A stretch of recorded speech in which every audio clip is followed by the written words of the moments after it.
माता की। आज 78वें आजादी के इस पावन उत्सव पर हम सभी गौशाला के इस पवित्र प्रांगण में उपस्थित हैं। हम सब लोग बड़े भाग्यशाली हैं कि हम सबका जन्म भारत भूमि में हुआ है और परमात्मा ने हमें भारत भूमि में भेजा है। भारत भूमि देवों की भूमि है, भारत भूमि संतों की भूमि है, भारत भूमि ऋषियों की भूमि है। अन्य जितने भी देश हैं सब भोग भूमि है, लेकिन हमारा भारत योग भूमि है, देव भूमि है।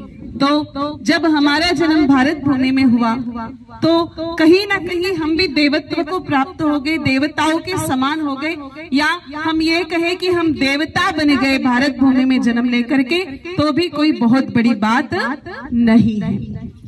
तो हमारा वैसे सौभाग्य है भारत भूमि में जन्मे हैं, और दूसरा सौभाग्य है कि हम सब लोगों को गौ माता की इस परम पावनीय छाया में कार्य करने का, सेवा करने का अवसर मिला है। देखो आप सभी ग्वाल बाल हो, अब बहुत बड़ी शास्त्रों की बातें तो मुझे आती भी नहीं है, ना कर पाती हूँ, ना आप लोग इतनी समझ पाएंगे, इसलिए सामान्य भाषा में समझाती हूँ। 9 प्रकार की माताएं होती है प्रत्येक व्यक्ति की, जो हिंदू धर्म में जन्म लेता है उसके लिए 9 माताएं बताई है, लेकिन 3 मुख्य माताएं बताई गई हैं। एक प्रथम माँ है गौ माता, दूसरी माँ है धरती माता, और तीसरी माता है जन्म देने वाली माता।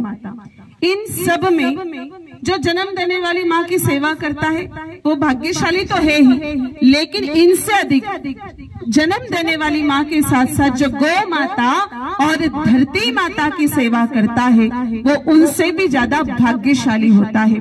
और आप जितने भी ग्वाल बाल यहाँ पर बैठे हो, आप तो बहुत भाग्यशाली हो, क्योंकि आपको जन्म देने वाली माँ के साथ साथ गौ माता की सेवा और हमारे भारत माता की सेवा, दोनों की सेवा करने का अवसर मिला है।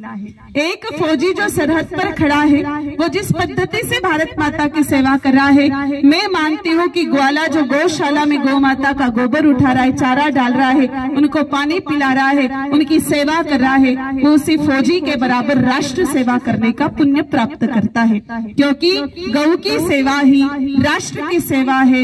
गौ की सेवा के बिना राष्ट्र की उन्नति नहीं हो सकती, गौ की सेवा के बिना भारत माता की सेवा नहीं हो सकती। तो आप लोगों को तो बहुत पुण्य मिल रहा है, क्योंकि आप गौ माता के साथ साथ भारत माता की भी सेवा कर रहे हो।